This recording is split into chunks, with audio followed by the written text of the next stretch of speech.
Kami bersyukur memiliki Allah yang teramat baik dalam hidup kami. Kami bersyukur Bapa. Kami percaya Engkau berada di tengah-tengah kami pada pagi hari ini. Kau siap memberkati setiap kami Tuhan. Kuasa-Mu boleh memulihkan setiap hidup kami pada pagi hari ini. Terima kasih Bapa. Terima kasih Yesus. Haleluya Yesus. Terima kasih Bapa. Mari kita mau katakan dengan kesungguhan hati, Engkau Yesus yang teramat baik dalam hidup kami Tuhan. Terima kasih Bapa. Haleluya Yesus. Haleluya Yesus. Terima kasih Bapa.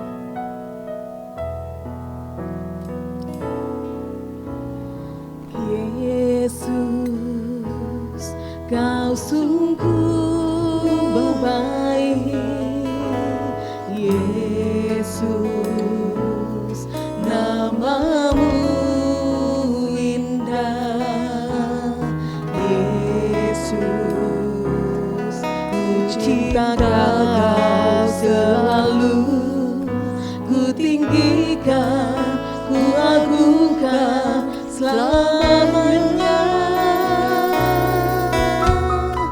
Yesus, Kau sungguh baik. Bahkan Kau Allah yang teramat baik dalam hidup kami. Terima kasih Bapa. Indah Yesus, ku cinta Kau selalu, ku tinggikan, ku agungkan selamanya. Ku mau memuji-Mu, ku selalu puji-Mu. Ku mau menyembah-Mu, ku selalu sembah-Mu. Kau yang layak terima semua pujian, kemuliaan hanya bagi Tuhan. Mari saya undang dari jemaat kita mau bangkit berdiri bersama. Katakan Yesus Engkau sungguh baik dalam hidup kami Tuhan. Yesus, Kau sungguh baik. Yesus, nama-Mu indah. Yesus, ku cinta Kau selalu, ku tinggikan, ku agungkan selamanya. Mau memuji-Mu, ku selalu puji-Mu. Mau menyembah-Mu, ku selalu sembah-Mu. Kau yang layak terima semua pujian, kemuliaan hanya bagi Tuhan. Mau memuji-Mu, ku selalu puji-Mu. Mau menyembah-Mu, ku selalu sembah-Mu. Kau yang layak terima semua pujian, kemuliaan hanya bagi Tuhan. Katakan Yesus, mau memuji-Mu, ku selalu puji-Mu. Mau menyembah-Mu, ku selalu sembah-Mu. Kau yang layak terima semua pujian, kemuliaan hanya bagi Tuhan. Mari sidang jemaat katakan, mau memuji-Mu. Terima kasih Tuhan. Inilah kerinduan kami Tuhan, bahwa segala pujian, Segala sembah hormat hanya bagimu namamu Tuhan. Terima kasih. Kau yang layak terima. Engkau yang layak terima pujian. Sembah kami Tuhan. Kemuliaan hanya bagi Tuhan. Mau memujimu, ku selalu pujimu. Mau menyembahmu, ku selalu sembahmu. Kau yang layak terima semua pujian. Kemuliaan hanya bagi Tuhan. Kau yang layak terima. Kau yang layak terima semua pujian. Kemuliaan hanya bagi Tuhan. Berikan kemuliaan yang paling dahsyat buat Allah kita. Hanya Kaulah yang layak kami sembah. Hanya Kaulah yang kami tinggikan. Yesus, Allah yang baik. Dialah yang sungguh baik. Dialah yang layak terima pujian kita.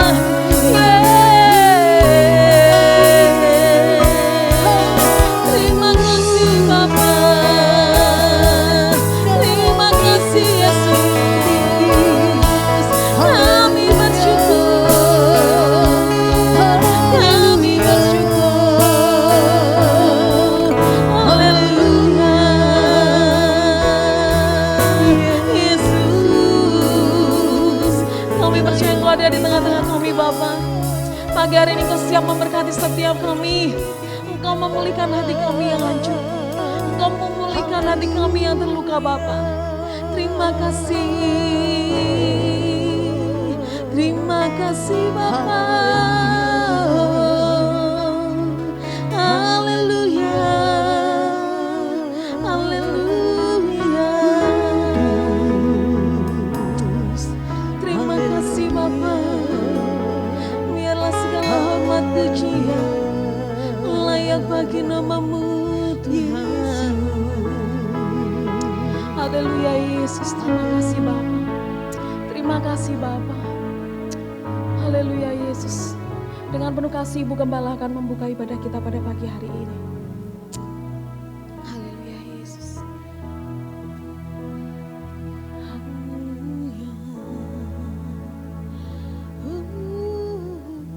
Adapun pertolongan kami datang daripada Tuhan, Allah yang kami kenal di dalam nama Tuhan Yesus Kristus. Hamba serahkan Tuhan ibadah pada pagi hari ini, dari permulaan sampai akhirnya di dalam pimpinan Tuhan Roh Kudus. Urapi para hamba-hambamu yang melayani pada pagi hari ini Tuhan. Berkatilah Tuhan umat-Mu yang hadir, supaya pada pagi hari ini kami semua boleh dengan segenap hati untuk memuji memuliakan nama-Mu, untuk menerima firman Engkau Tuhan Yesus. Biar kami semua boleh diberkati oleh Tuhan melalui ibadah ini. Terima kasih ya Tuhan, terima kasih. Segala doa kami ini kami mohon di dalam nama Tuhan Yesus Kristus. Haleluya, amin. Amin. Silakan duduk kembali Bapak Ibu Saudara dikasihi Tuhan. Shalom. Shalom. Masih tetap merasakan sukacita yang luar biasa dari Tuhan. Amin. Berikan kemuliaan yang dahsyat buat Allah kita. Apapun yang terjadi dalam hidup kita Bapak Ibu, kita mau percaya bahwa hidup kita ada di tangan Tuhan Yesus. Amin. Di luar boleh bingung sana sini, tapi kita mau percaya bahwa Tuhan Yesus mampu menolong setiap hidup kita. Amin. Dialah satu-satunya penolong dalam hidup kita. Dia gunung batu, kota benteng hidup kita Bapak Ibu.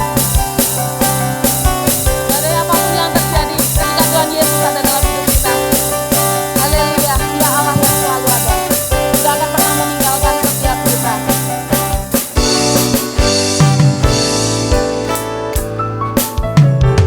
Kau gunung batuku dan kau kota bentengku, tak akan ku ragu. Kau menjamin hidupku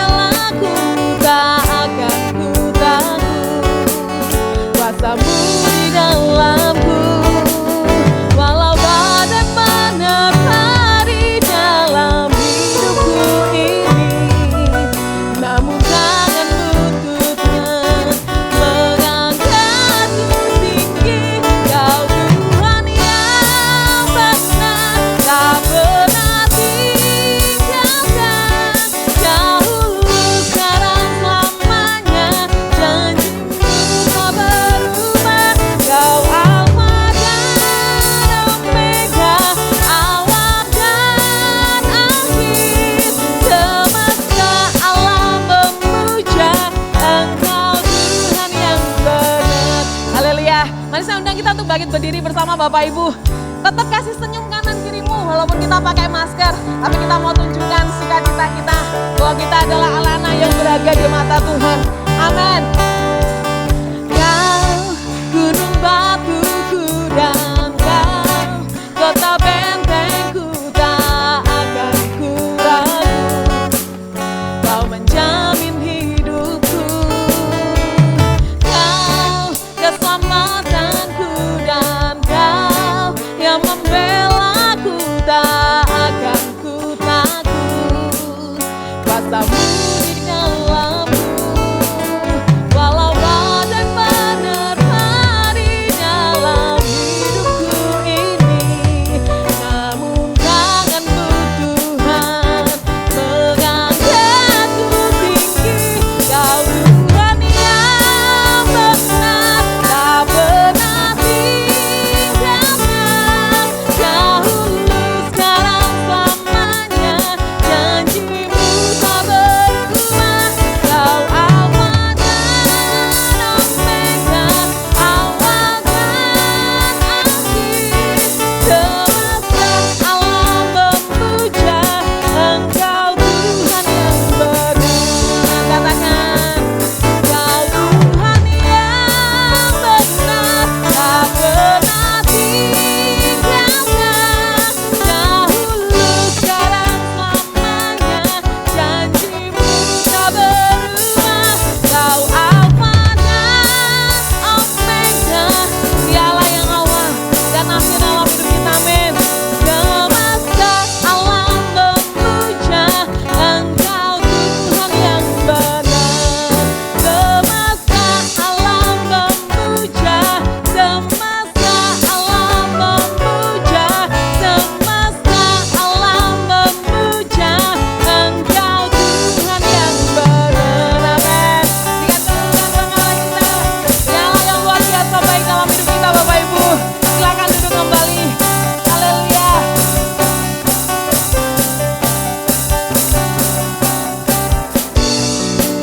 Amin. Dialah yang benar dalam diri kita. Amin Bapak Ibu. Apapun permasalahan kita, kita mau tahu bahwa hanya Dia gunung batu keselamatan dalam hidup kita. Amin. Mari Bapak Ibu, tiba saatnya kita mau berikan yang terbaik buat Tuhan. Kita berikan persembahan kita. Kita mau naikkan doa ucapan syukur kita di hadapan Tuhan. Bapa, kami bersyukur karena kami memiliki Allah yang sungguh luar biasa baik dalam hidup kami. Engkau Allah yang senantiasa menopang setiap hidup kami Bapa. Pagi hari ini kami boleh kembali ke tempat ini. Semua karena anugerah-Mu, karena kasih-Mu yang luar biasa dalam hidup kami Tuhan. Jika sebentar kami akan memberikan persembahan kami, mari Engkau kuduskan setiap tangan-tangan kami yang terulur Bapa.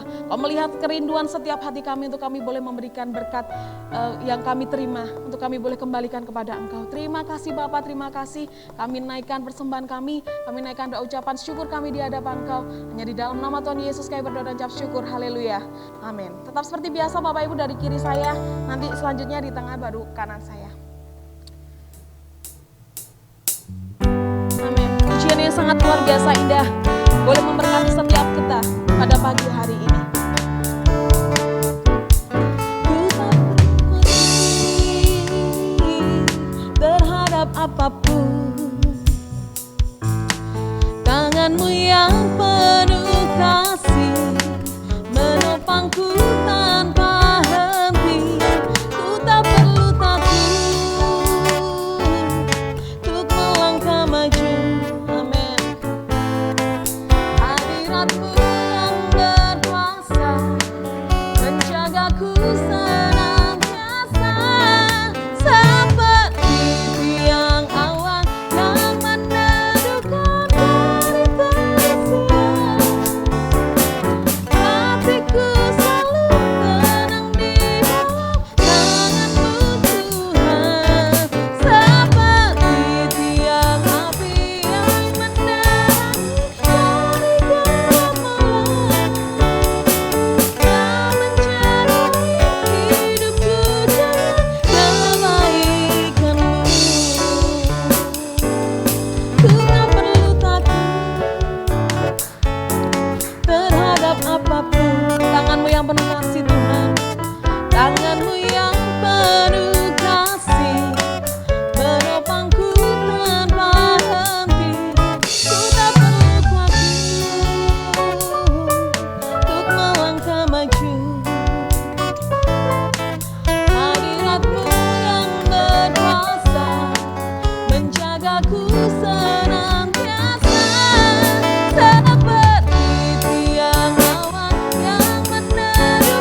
Jangan pernah khawatir Bapak Ibu.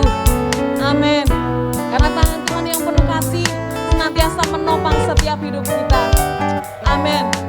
Menopangku tanpa henti, ku tak perlu takut untuk melangkah maju. Hadiratmu yang berkuasa menjagaku senantiasa, seperti tiang awan yang meneduhkan garis-garisku. Hatiku selalu tenang di tangan-Mu Tuhan, seperti tiang api yang menerangi dari gelap malam. Kau mencari hidupku dengan kebaikan-Mu. Kau mencari hidupku dengan kebaikan. Sekali lagi dengan iman katakan, Kau mencari hidupku dengan kebaikan-Mu. Haleluya. Pujian yang sangat indah boleh memberkati, boleh menguatkan setiap kita Bapak Ibu, bahwa kita tidak perlu takut untuk apapun. Amin. Karena apa? Karena kasih Tuhan yang sungguh luar biasa boleh menaungi setiap hidup kita. Amin. Mari saya undang kita untuk bangkit berdiri bersama Bapak Ibu. Kita mau persiapkan hati kita. Haleluya Yesus. Dia Allah yang sempurna. Kasih-Nya sungguh sempurna dalam hidup kita Bapak Ibu. Terima kasih Bapa. Kami percaya bahwa rancangan-Mu, karya-Mu adalah rancangan sukacita damai sejahtera, bukan rancangan kecelakaan dalam hidup kami Tuhan. Biarlah hidup kami boleh menggenapi setiap firman-Mu yang ada. Terima kasih Bapa, terima kasih Yesus.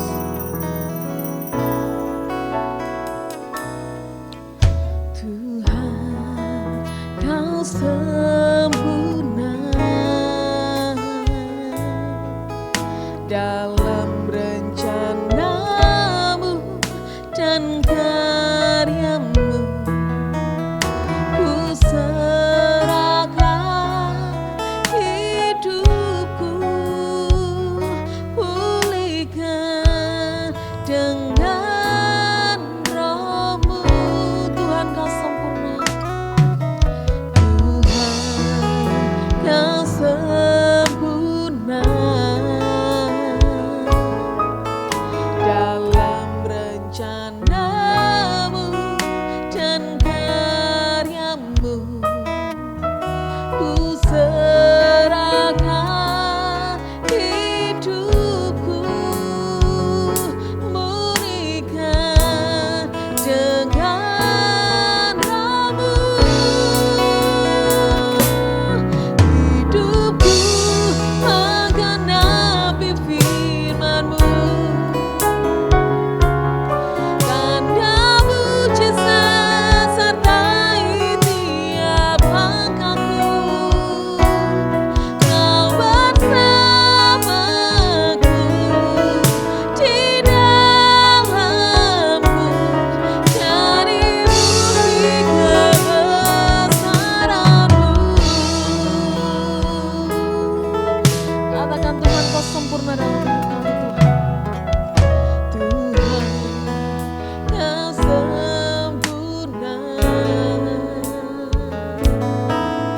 dalam rencana-Mu dan karya-Mu.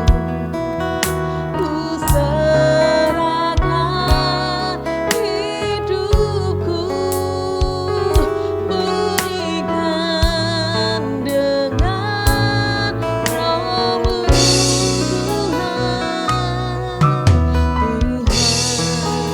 Kau sempurna.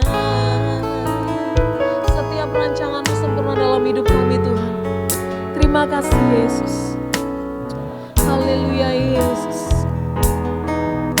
Ku serahkan hidupku, murnikan dengan Roh-Mu. Hidupku menggenapi firman-Mu,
biarkan hidup kami Tuhan menjadi bukti bahwa Allah senantiasa pelihara hidup kami.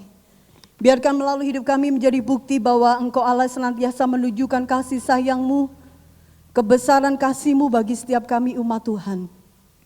Kami bersyukur kami ada sampai hari ini karena kemurahan Tuhan. Kami saat ini Tuhan Yesus boleh menaikkan pujian pengagungan bagi Engkau.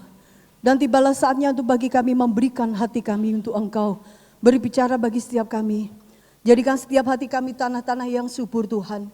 Sehingga firman ini tertanam dalam hati kami, berbuah lebat 60 bahkan 100 kali lipat di dalam setiap pertumbuhan kerohanian kami. Sehingga semakin hari gereja-Mu di tempat ini menjadi gereja yang dewasa, menjadi gereja yang hidup menyenangkan hati Tuhan. Mari Allah Roh Kudus berbicaralah, karena kami siap mendengar. Biar otoritas firman-Mu turun atas hamba-Mu, dan pengurapan Allah Maha Tinggi turun mengurapi setiap hamba-Mu dan kami semua yang mendengar. Terpujilah Engkau Bapa, kami mempersilahkan Engkau bekerja di tengah-tengah kami. Terpujilah Tuhan Yesus. Di dalam nama Tuhan Yesus, haleluya, amin. Silakan duduk kembali Bapak Ibu Saudara kasih Tuhan, shalom, puji Tuhan. Ya, kita sebagai gereja Tuhan harus semakin menjadi gereja yang semakin dikuduskan Tuhan. Amin. Puji Tuhan saudara. Itu menjadi kerinduan kita saudara. Menjadi seperti Tuhan. Apa yang menjadi goal kita sebagai orang percaya. Yaitu hidup terus dikuduskan Tuhan. Untuk kita boleh masuk di dalam kerajaannya yang kekal bersama Tuhan. Kita malam pagi hari ini saudara akan Tuhan bicara pada kita melalui surat keempat bagi jemaat di Tiatira. Kita akan lihat di dalam Wahyu pasal 2. Jemaat Tiatira ini hidup di kota kecil, tetapi suratnya paling panjang di antara ketujuh jemaat yang Tuhan sedang berurusan. Wahyu pasal 2 ayat 18 sampai 29. Saya akan membaca secara cepat saudara. Saudara boleh menyimak kepada semua jemaat di Tiatira. Dan tuliskanlah kepada malaikat jemaat di Tiatira, inilah firman Allah, anak Allah, yang matanya bagaikan nyala api dan kakinya bagaikan tembaga. Aku tahu segala pekerjaanmu, baik kasihmu maupun imanmu, baik pelayananmu maupun ketekunanmu. Aku tahu pekerjaanmu yang terakhir lebih banyak daripada yang pertama. Tetapi aku mencela engkau karena engkau membiarkan wanita Isabel yang menyebut dirinya nabiah, mengajar dan menyesatkan hamba-hambaku supaya berbuat zina dan makan persembahan berhala. Dan aku telah memberikan dia waktu untuk bertobat, tetapi ia tidak mau bertobat dari zinanya. Lihatlah, aku akan melemparkan dia ke atas ranjang orang sakit dan mereka yang berbuat zina dengan dia akan kulemparkan ke dalam kesukaran besar. Jika mereka tidak bertobat dari perbuatan-perbuatan perempuan itu. Dan anak-anaknya akan kumatikan dan semua jemaat akan mengetahui bahwa akulah yang menguji batin hati orang. Dan bahwa aku akan membalaskan kepada kamu setiap orang menurut perbuatannya.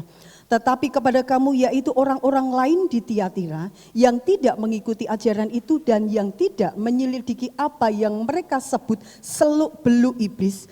Kepada kamu aku berkata, aku tidak mau menanggungkan beban lain kepadamu, tetapi apa yang ada padamu peganglah itu sampai aku datang. Dan barang siapa menang dan melakukan pekerjaanku sampai kesudahannya, kepadanya akan kukaruniakan kuasa atas bangsa-bangsa, dan ia akan memerintah mereka dengan tongkat besi. Mereka akan meremukkan seperti tembikar tukang periuk, sama seperti kuterima dari Bapakku. Dan kepadanya akan kukaruniakan bintang timur. Siapa bertelinga, hendaklah ia mendengarkan apa yang dikatakan Roh kepada jemaat-jemaat. Katakan amin. Puji Tuhan, saudara kasih Tuhan. Nah, kota Tiatira ini saudara saya katakan tadi, kotanya kecil tetapi kota perdagangan. Ya, ini di sana terkenalnya itu kotanya ada garmen, tenun-tenun, tukang periuk gitu. Terus terkenalnya di sana kain ungu. Kain ungu pada waktu itu sangat mahal sekali, berbeda dengan saat ini. Orang yang pada waktu dulu pengusaha kain ungu itu kaya, karena ini memang spesialisasi mereka. Jadi ini Tiatira itu arti namanya juga ungu. Ya. Kita akan lihat di sini saudara, ayat 18, kita akan to the point di sana saudara karena waktunya sangat singkat. Tuhan menuliskan kepada malaikat jemaat ini, terjemahan yang lain malaikat jemaat itu pemimpin jemaat di Tiatira. Nah saudara, pada waktu saya baca ini saya juga, berarti harus hati-hati saudara. Kenapa? Di sini saya juga sebagai pengajar. Nah, Tuhan memperkenalkan inilah firman anak Allah yang matanya bagaikan nyala api. Nyala api ini saudara, kenapa Tuhan menunjukkan di ayat awal Tuhan datang menyatakan dirinya, memperkenalkan aku ini anak Allah. Matanya bagaikan nyala api. Nyala api ini menunjukkan apa saudara? Menunjukkan kemahatauan bahwa Allah itu maha tahu saudara. Dia Allah yang menerawang kehidupan kita. Ya, suatu saat kita akan diperhadapkan, kita memiliki buku kehidupan. Jangan sampai nama kita tercoret dari buku kehidupan. Dan itu semua diterawang Tuhan. Semua itu dilihat Tuhan. Tidak ada satu pun yang tersembunyi. Dia katakan matanya menyala bagaikan nyala api. Menyatakan bahwa dia Allah yang maha tahu. Jadi kalau Allah maha tahu, segala tindakan manusia baik yang kita sembunyikan, itu semuanya diketahui oleh Allah. Cuma seringkali orang Kristen, meskipun Allah maha tahu, seringkali masih suka sembunyi-sembunyi. Istriku udah ngerti, suamiku udah ngerti. Lupa bahwa ada satu pasang mata yang tidak pernah luput memandang kita, Tuhan. Saya seringkali juga bilang sama juga, kalau mama sudah bilang gak boleh lihat TV, jangan lihat TV. Mama gak bisa lihat, tetapi Tuhan lihat kamu. Nah saudara, ini melihat di sana kakinya bagaikan tembaga. Tembaga ini sangat kuat sekali. Dan ini menunjukkan bahwa Allah yang memegang penghakiman. Allah yang memegang penghukuman. Allah lah juga yang akan menginjak mereka yang orang Kristen yang tidak mau bertobat. Itu juga sama tertulis dalam Yesaya 63 ayat 3. Dia menginjak mereka dengan dalam kehangatan amarahnya. Saudara, kita akan lihat saudara, bagaimana Tuhan kita. Dia itu Tuhan yang kalau kita ini hanya bisa melihat kasat mata, kelihatannya baik. Tetapi hari ini kita bisa melihat bahwa Tuhan pribadi yang maha agung itu, dia pribadi yang maha tahu. Dimanapun kita, bahkan kita bersembunyi di dunia orang mati, kata Daud, dia pun ada di sana untuk terus memandang kepada kita. Saya ajak untuk kita lihat di dalam ayat 19 saudara. Aku tahu segala pekerjaanmu, baik kasihmu maupun imanmu. Jemaat Tiatira ini jemaat yang suka bekerja. Jemaat yang suka melayani. Dia memiliki kasih. Kasihnya ini tertulis dalam bahasa aslinya itu luar biasa. Bahkan dikatakan bahasa aslinya Yunani agape. Jadi kasihnya kasih sejati. Dia memiliki kasih yang benar kepada Tuhan. Tetapi dia juga memiliki kasih kepada sesama. Dia suka memperhatikan orang. Kalau ada kekurangan dia tolong. Dia mengembangkan empati, simpati. Hal-hal kayak gini dia kembangkan. Dan untuk hal-hal yang bersifat kasih kepada sesama, jemaat Tiatira ini jemaat yang luar biasa. Dan dia juga punya iman. Imannya bukan iman yang ecek-ecek, enggak saudara. Imannya ini iman yang kuat. Iman itu pistos. Dalam artian lagi juga diterjemahkan kesetiaan. Jemaat Tiatira ini memiliki iman. Dia memiliki kesetiaan. Dia terus setia untuk mengiring Tuhan di dalam setiap tantangan hidupnya. Dan saya juga berharap jemaat Tuhan di tempat ini juga harus tetap memiliki kasih. Iman, saudara. Iman itu penting, saudara. Iman tanpa perbuatan adalah kosong, kata firman Tuhan. Kalau kita iman, kalau kita percaya kepada Tuhan, dan itu harus memunculkan yaitu tindakan kasih. Dan ini harus terus kita kembangkan. Dan di sana baik pelayananmu maupun ketekunanmu. Jemaat Tiatira ini jemaat yang suka melayani, saudara. Dia jemaat yang suka melayani. Ya, kalau jemaat Efesus, dia jemaat yang suka melayani, tetapi dia tidak memiliki kasih yang benar, tidak mengasihi Tuhan dengan benar. Tetapi jemaat Tiatira ini dia melayani, dia juga memiliki kasih. Berarti jemaat yang hebat, saudara. Ini luar biasa. Karena banyak orang, saudara, ada juga orang Kristen yang apa? Dia melayani tetapi tidak dengan hati yang mengasihi. Tetapi ada juga orang itu mengasihi Tuhan tetapi tidak mau melayani. Yang benar bagaimana? Dua-duanya. Kita harus melayani Tuhan. Karena kita mengasihi Tuhan, otomatis kita juga harus melayani. Melayani itu apa? Bukan saja melayani pekerjaan Tuhan. Bukan aja melayani Tuhan secara pribadi. Di dalam lewat persekutuan kita. Tetapi pelayanan dalam arti luas adalah apapun hal-hal yang kecil yang saudara lakukan bagi kerajaan surga, itulah sesungguhnya pelayanan. Makanya Alkitab mencatat, barang siapa memberikan secangkir air putih saja kepada orang kecil ini, anak kecil ini, atau orang yang membutuhkan, orang itu sudah melayani aku. Dan Alkitab mencatat Yohanes 12 ayat 26, saudara. Di sana dikatakan orang yang melayani aku, orang itu akan kuhormati. Amin Bapak Ibu. Mari kita menjadi jemaat yang gemar untuk melayani. Nah saudara, ketekunanmu. Nah ketekunanmu ini apa saudara? Ketekunanmu ini bukan saja setia, kayak setia hanya setia datang minggu tekun gitu, enggak. Tetapi jemaat ini hupomone. Artinya dia tahan untuk dia di dalam segala kesukaran, dia tetap memiliki iman yang benar. Saya kasih contoh seperti Paulus dan Silas. Jadi ketekunan di sini yang disebut hupomone ini saudara, dia menghadapi sesuatu hal yang negatif, tetapi dia merespon itu dengan cara yang benar. Kayak Paulus, tidak mundur sedikit pun, tetapi dia terus maju dengan sikap tidak bergeser iman kesetiaannya kepada Tuhan. Paulus dan Silas pada waktu dia di dalam penjara, karena dia menginjil saudara, dia dirantai, ditaruh penjara paling bawah. Tentu bagi orang yang tidak memiliki mindset yang benar, tidak memiliki iman yang besar, otomatis dia rasanya susah tok. Waduh. Dia mungkin ngomeli petugasnya, tetapi Silas dan Paulus enggak. Ya, dia memuji Tuhan. Dan sikap itu yang mendatangkan mujizat dalam kehidupannya. Nah bagaimana dengan kita saudara? Sebagai jemaat GJBDI, apakah kita masih memiliki iman yang Tuhan cari sampai pada akhir zaman? Apakah sampai hari ini saudara bertekun? Apakah sampai hari ini kita memiliki kasih yang benar di hadapan Tuhan? Mari kita contoh hal yang positif yang Tuhan tulis, yang Tuhan puji dari jemaat Tiatira ini. Di sana dikatakan yang terakhir, bahwa pekerjaanmu yang terakhir lebih banyak daripada yang pertama. Maksudnya apa saudara? Tiatira ini bertumbuh, semakin meningkat. Jemaatnya dulu mungkin kehadirannya sedikit semakin banyak. Dulu yang melayani sedikit semakin banyak. Mungkin pelayanannya dulu ada sedikit-sedikit, sekarang lebih intens lagi.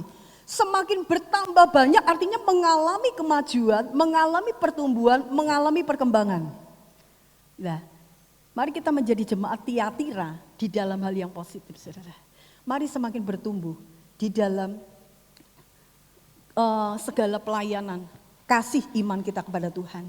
Tetapi saudara, di hadapan Tuhan, jemaat yang sepertinya indah, jemaat yang sepertinya maju, jemaat yang sepertinya berkembang.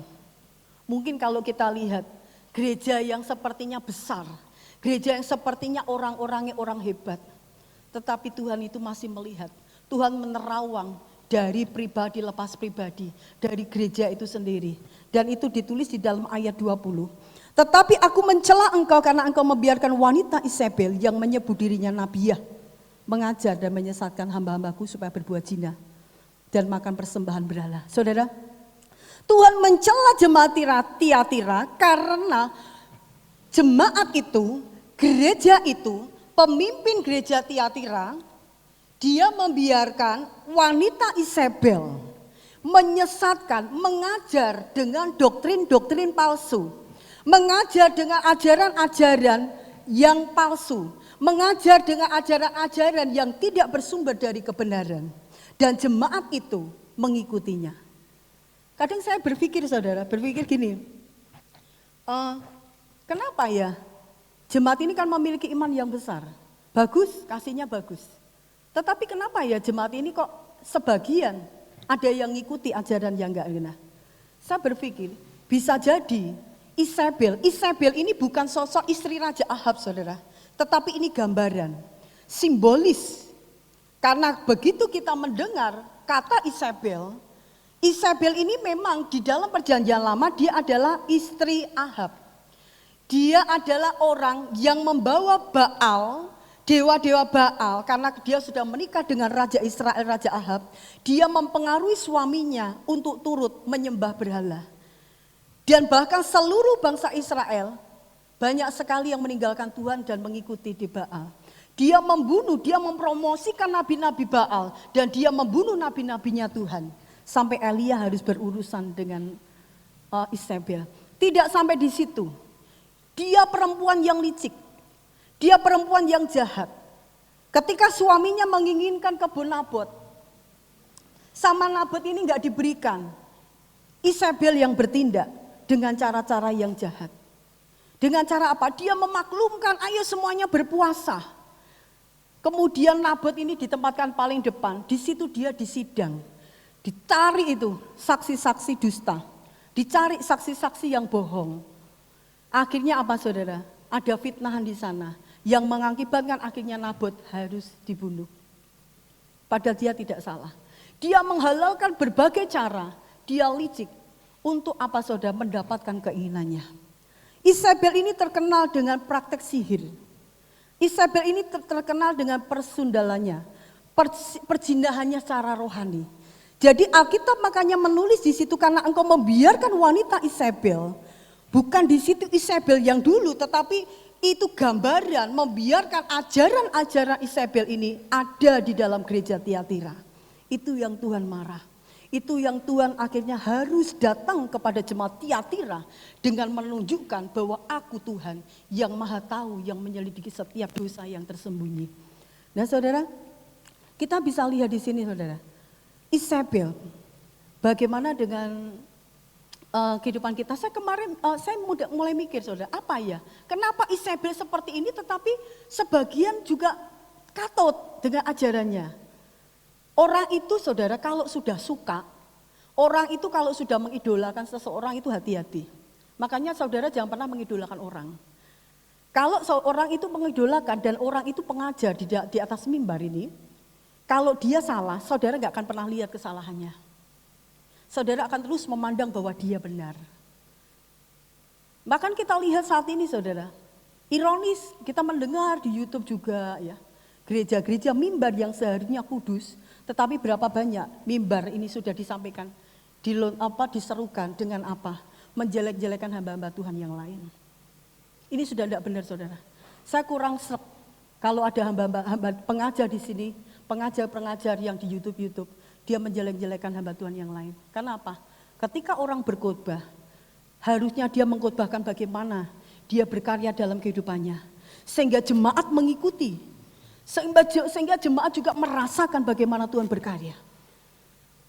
Itu tugas seorang pengajar, bukan untuk menghakimi pendeta satu, pendeta yang lain. Nah saudara kita harus hati-hati, sebab itu jangan mengidolakan orang. Kalau saudara mengidolakan orang kayak Isabel, gaya Isabel akan terjadi dalam gereja-gereja. Dan gereja pun harus tegas terhadap pengajaran yang sesat, pengajaran dengan gaya Isabel ini saudara. Nah saudara, kita lihat saudara, mari kita akan lihat gereja, makanya Tuhan katakan, jangan berjaga-jagalah dan waspadalah terhadap pengajaran yang bisa menyesatkan kamu. Hari-hari ini saudara coba mulai lihat. Saudara mulai lihat, saya dorong untuk saudara belajar Alkitab. Belajar Alkitab, supaya apa? Saudara ngerti.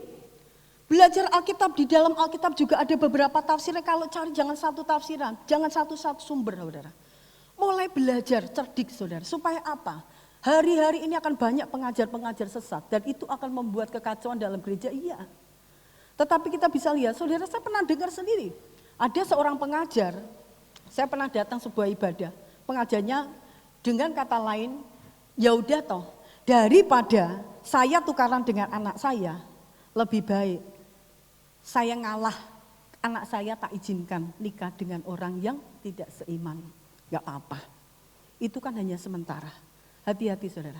Ajaran Tiatira ini hampir sama dengan Pergamus, yang kompromi, yang mentoleransi hal-hal dosa masuk di dalam gereja. Ada juga gereja yang apa saudara? Keselamatan tidak melalui Yesus.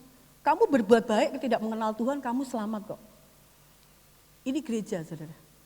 Ada juga saya pernah kaget diceritain juga kayak zina, itu enggak apa-apa. Kita dosa itu di hati nurani aja kok gitu. Cerai enggak apa-apa. Makanya ada gereja, kalau rumah tanggamu rame terus, ya rame terus. Saya lihat ada buku cerita tentang itu. Kalau rame itu malah berbuat jahat, ya enggak apa-apa lah, cerai aja. Padahal ketika orang datang ke rumah Tuhan, satu pasang muda-mudi menghadap Tuhan, dia berjanji, Tuhan aku menerima dia sebagai suami atau istriku yang sah dan satu-satunya. Tetapi ketika sesuatu terjadi, ketika suatu saat seandainya salah satu selingkuh, dia sudah selingkuh loh. Berarti firman Tuhan mengatakan kalau suami istri selingkuh boleh. Artinya firman Tuhan tidak menuliskan seperti itu tadi udah. Kecuali karena zina, orang boleh cerai. Akhirnya beberapa gereja mengikuti hanya itu. Tetapi kalau kita lihat kembali konteksnya saudara. Tuhan mengatakan, Tuhan itu menciptakan laki-laki dan perempuan. Dan menjadikan mereka satu daging. Apa yang menjadi disatukan Allah tidak boleh ada yang menceraikan. Bahkan Tuhan dengan tegas, aku benci perceraian. Kalau sudah demikian, apakah Tuhan itu mencela-mencela?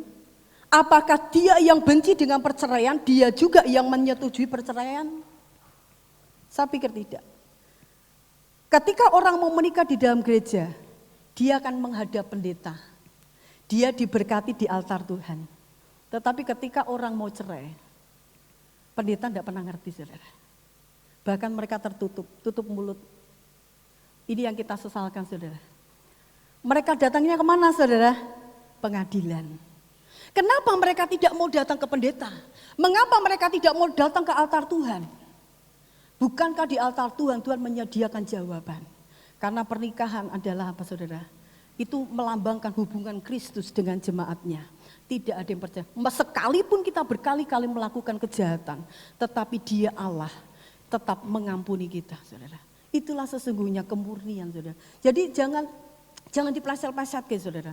Itu konteksnya. Kalau saya memandangnya saudara, kalau saya memandangnya itu konteks. Kecuali karena zina orang boleh nikah, karena konteksnya apa? Pada waktu dulu orang berbuat zina, apa yang dilakukan? Orang itu akan dirajam sampai mati. Kalau orang yang kedapatan zina dirajam sampai mati, apa yang terjadi? Dia akan menjadi janda dan duda kan? Lah kalau sudah menjadi duda janda, kenapa dia tidak boleh menikah? Itu konteksnya pada waktu itu zaman dulu Tuhan Yesus berbicara itu konteksnya kan seperti itu. Makanya pada waktu Tuhan Yesus kedapat ada seorang wanita berbuat zina, dia katakan siapa yang tidak berdosa hendaklah melempari wanita ini. Nah, wanita itu dirajam sampai harus meninggal. Itu hukum zaman dulu. Ya saudara, mari kita akan kembali. Banyak hal-hal yang mulai ditoleransi gereja, kayak doktrin kemakmuran. Teologi kemakmuran.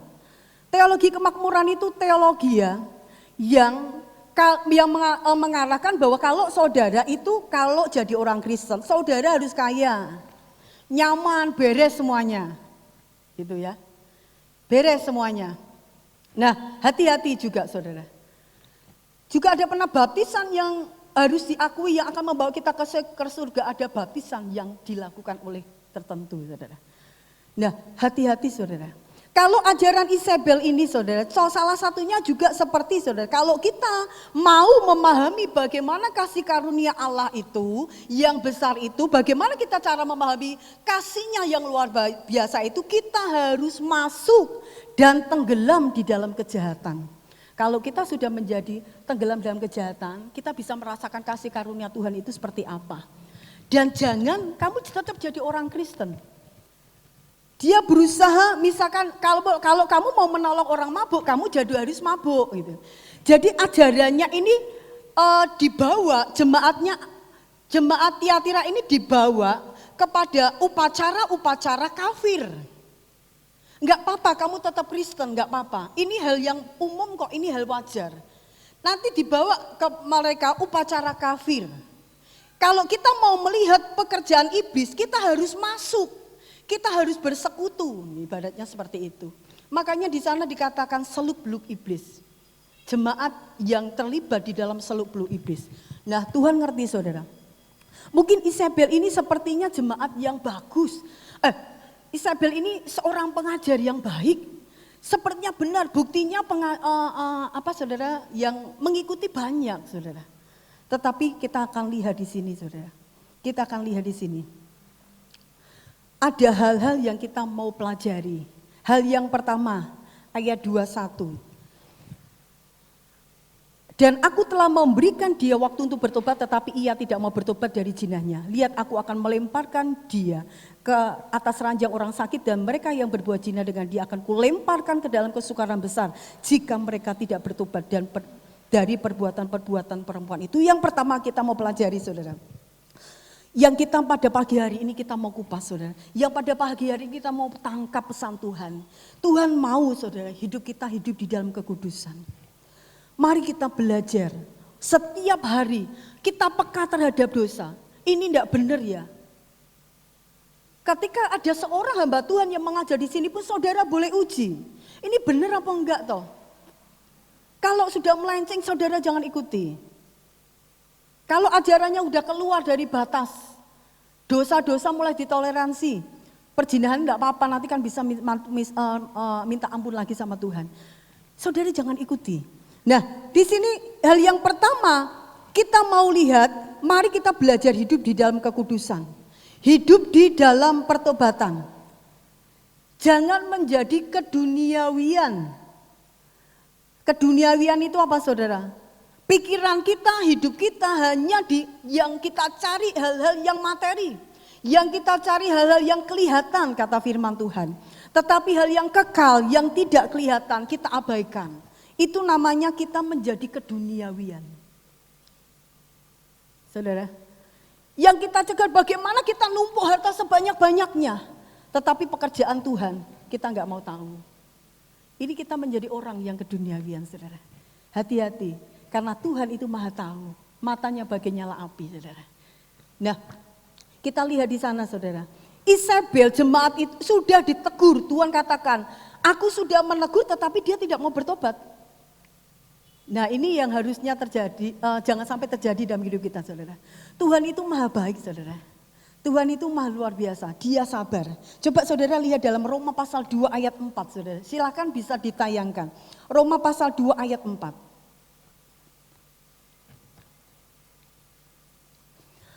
Maukah engkau menganggap sepi kekayaan kemurahannya, kesabarannya dan kelapangan hatinya? Tidakkah engkau tahu bahwa maksud kemurahan Allah ialah menuntun engkau kepada pertobatan? Nah saudara, ini yang seringkali terjadi di dalam gereja Tuhan. Seringkali yang terjadi di dalam kehidupan anak Tuhan. Ya, korupsi terus menerus, sudah tahu itu salah diteruskan, gak mau bertobat. Ya, pikirannya dipenuhi dengan pornografi, tidak mau bertobat. Gak apa-apa, buktinya tidak terjadi apa-apa. Selingkuh terus, selingkuh enggak terus. Suatu saat saya juga pernah menegur seseorang, Pak, bertobat, saya katakan gitu. Berhenti. Karena apa yang di hadapan Tuhan itu bukan selingkuhan ini. Istrinya itu yang istri yang sekarang ini bukan yang selingkuh. Mumpung ada kesempatan harus bertobat daripada nanti sakit, lebih sakit, saya bilang gitu. Nah, saudara, pernah saya katakan itu sama Om Pem pada seseorang bapak. Nah, kita lihat di sini, saudara, Tuhan itu memberikan kesabaran kepada setiap kita orang yang berdosa. Begitu orang berdosa, Tuhan itu ngerti. Tuhan itu melihat. Tetapi seringkali ketika kita nggak mau bertobat, Tuhan itu roh yang lembut.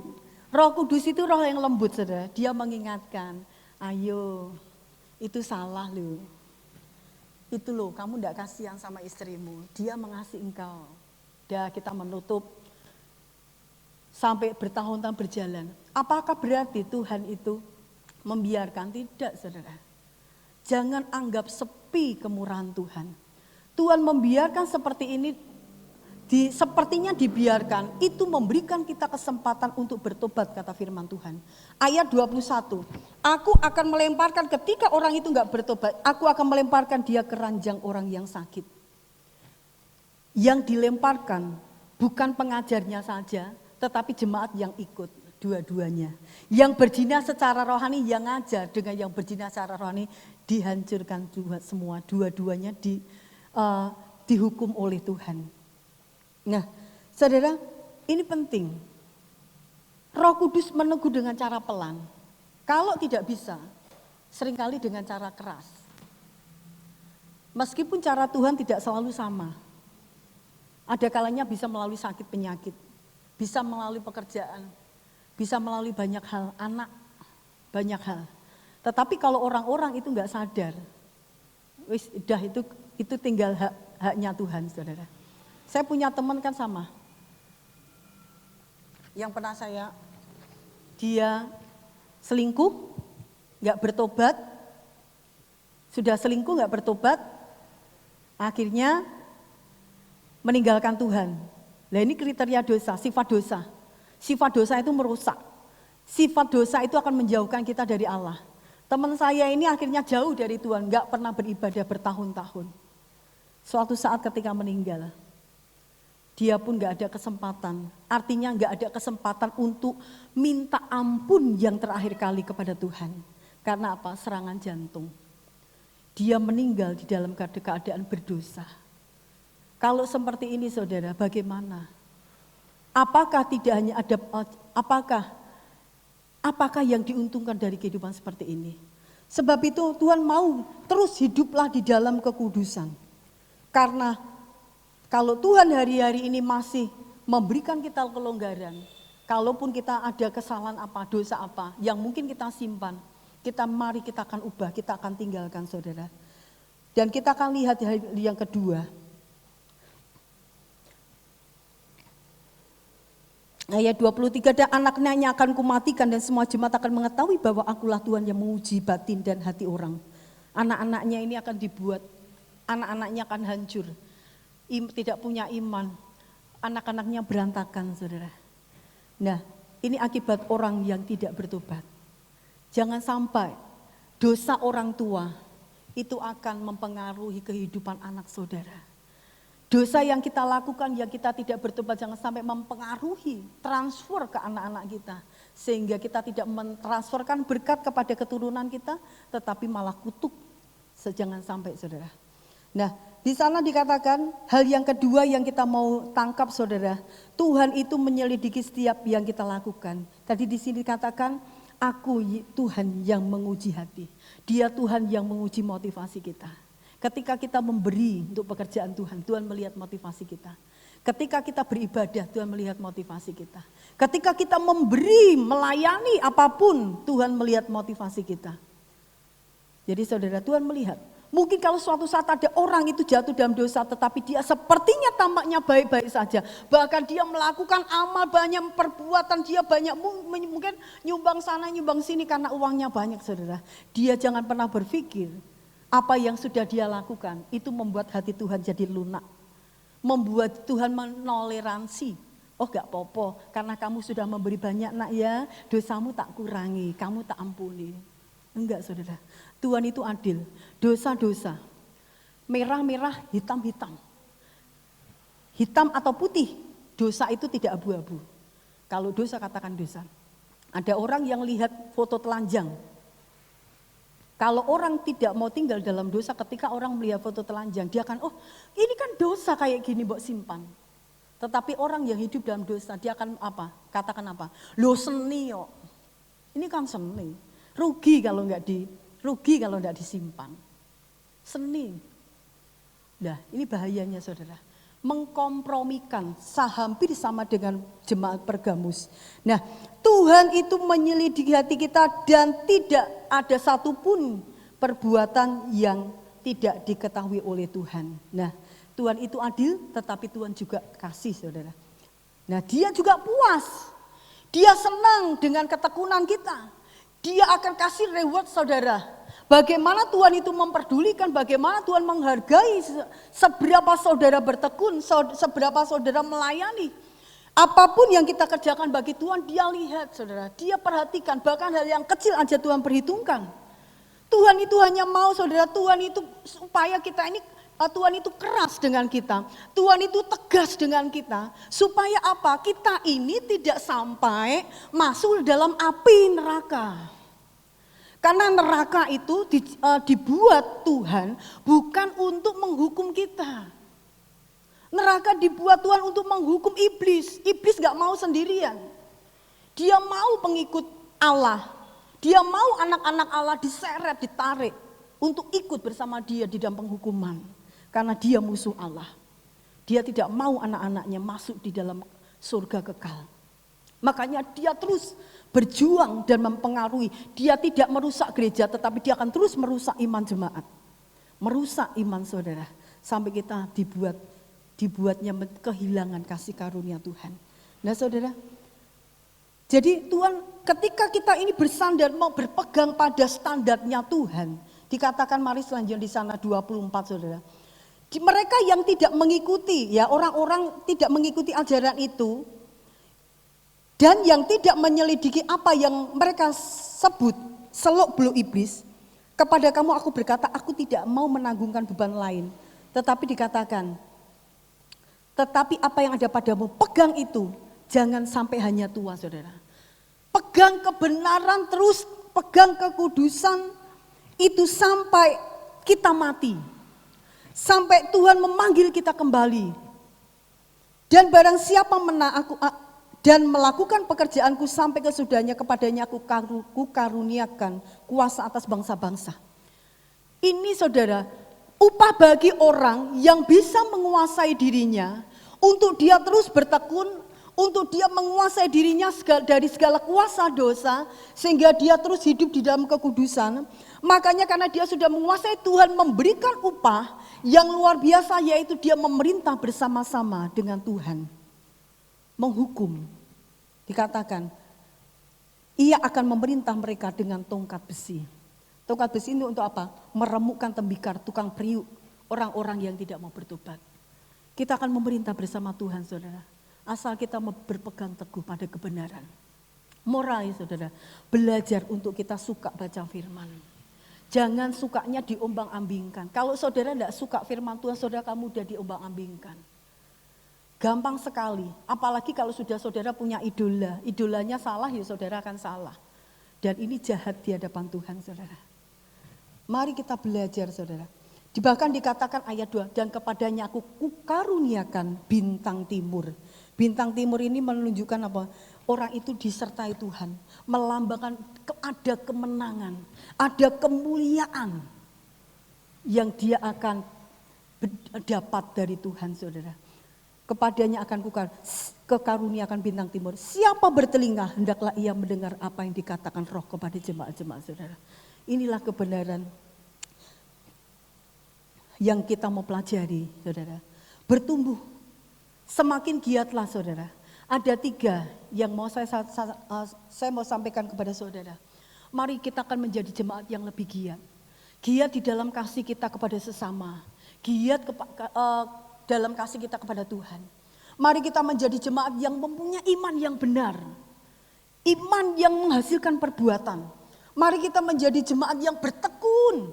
Tahan terhadap segala apapun. Orang lain mungkin tinggalkan Tuhan, bahkan gereja ini pun. Misalkan 1 orang pun yang bertekun, lakukan bagian kita, terus berpegang, saudara. Kita memiliki kerinduan, saya juga memiliki kerinduan. Saya sebagai pengajar, kita semua sebagai pengajar pingin suatu saat diangkat Tuhan.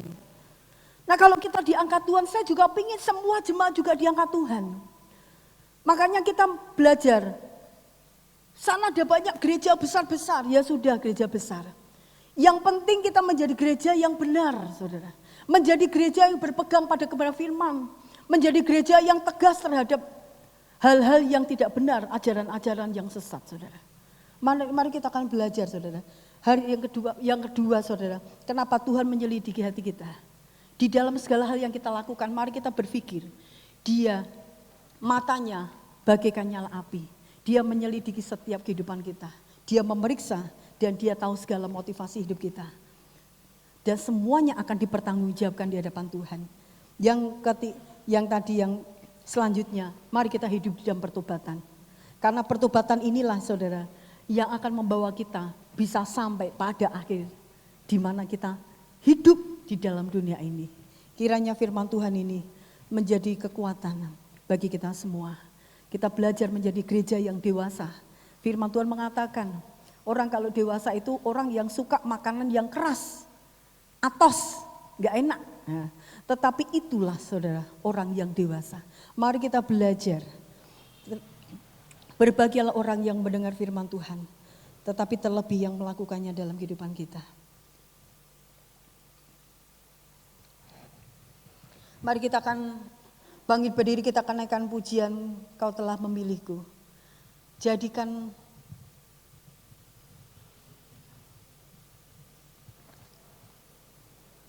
mari kita semua bangkit berdiri Bapak Ibu.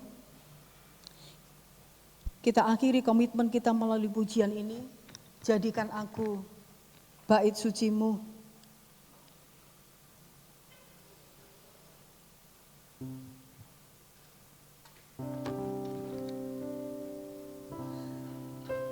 Kau telah memilihku sebelum dunia dibentuk. Buat naikkan pujian ini sebagai komitmenmu di hadapan Tuhan. Tuhan, bangkitkan hidupku sebagai gereja di akhir zaman, gereja yang kudus, yang tidak kompromi dengan hal-hal yang tidak berasal daripada Tuhan. Kau telah memanggilku sebagai alat kerajaan-Mu. Betapa aku bersyukur padamu atas perbuatanmu. Jadikan aku bait suci-Mu yang kudus dan yang tiada bercela. Jadikan aku mesbah doa-Mu bagi keselamatan bangsaku. Naikkan pujian ini. Tuhan memanggil saudara saat ditebusnya untuk menjadi kudus seperti Dia kudus. Kau telah memilihku sebelum dunia dibentuk. Betapa mari bersyukur, mari tunjukkan hidupmu sebagai ucapan syukur. Dia Allah yang sudah memilih kita, Dia Allah sudah membentuk kita. Amin, haleluya. Kau telah memanggil, Dia panggil saudara dan saya untuk disiapkan menjadi bejana-bejana yang indah menurut karyanya, menurut rancangannya. Betapa kami bersyukur Tuhan, Engkau curahkan Tuhan roh pertobatan, kekudusan-Mu biarlah meliputi setiap kami Bapa. Jadikan aku baitku suci-Mu yang kudus dan yang tiada bercela. Jadikan aku mesbah doa-Mu bagi keselamatan bangsaku. Saja untuk saudara, komitmen di hadapan Tuhan, taruh kedua tanganmu di dadamu saudara. Ini doamu di hadapan Tuhan, ini doa kami Tuhan. Jadikan aku bait suci-Mu yang kudus. Yang di rumah tumpangkan tanganmu di dada, katakan bersama-sama. Jadikan aku mezbah doa-Mu, jadi keselamatan.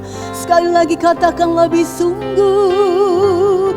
Jadikan aku bait suci. Ini kami Tuhan. Kami mau hidup kami menjadi tempat Engkau berdiam Tuhan. Bukan tempat yang dipenuhi oleh dosa dan kekafiran Tuhan.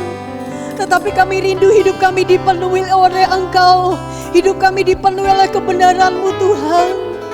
Glory Tuhan. Keselamatan bangsaku, jadikan bait suci-Mu Tuhan yang kudus, tiada bercela. Jadikan aku mezbah doa-Mu bagi keselamatan bangsaku, bagi keselamatan, bagi keselamatan, bagi keselamatan, bagi keluargaku, keluargaku. Haleluya Tuhan. Engkau melihat setiap hati kami Tuhan.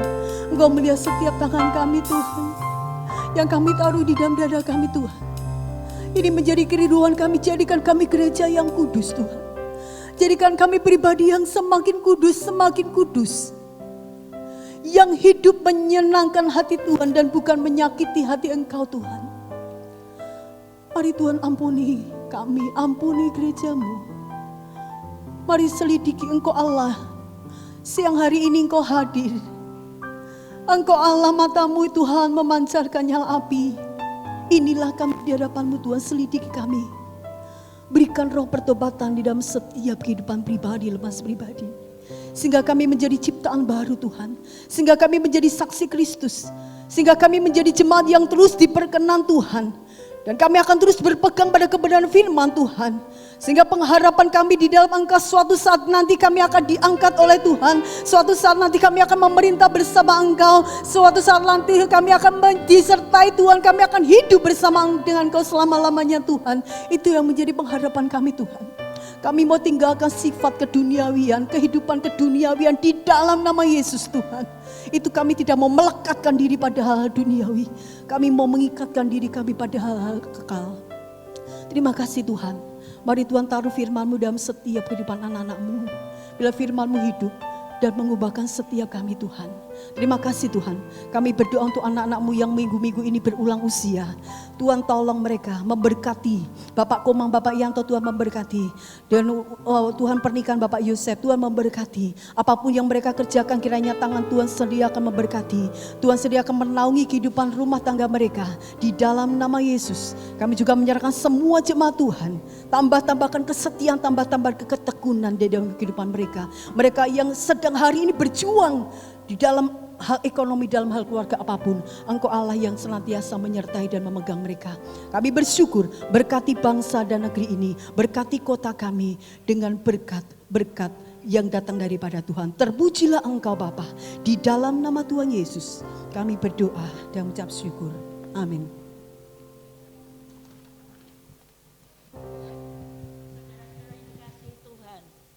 Tuhan memberkati engkau dan melindungi engkau.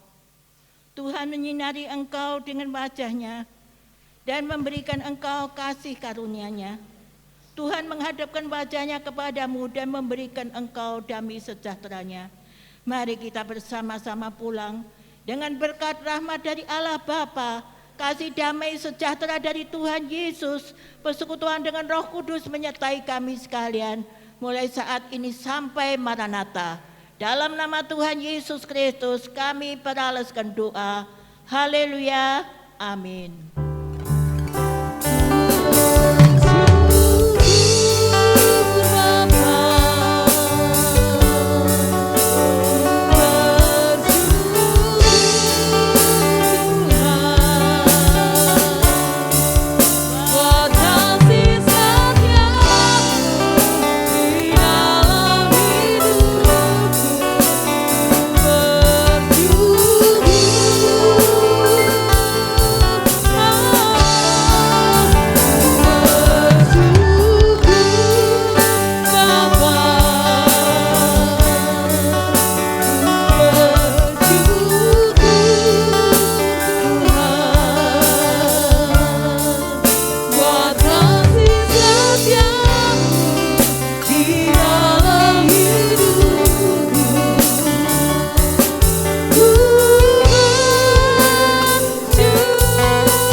hanya Engkau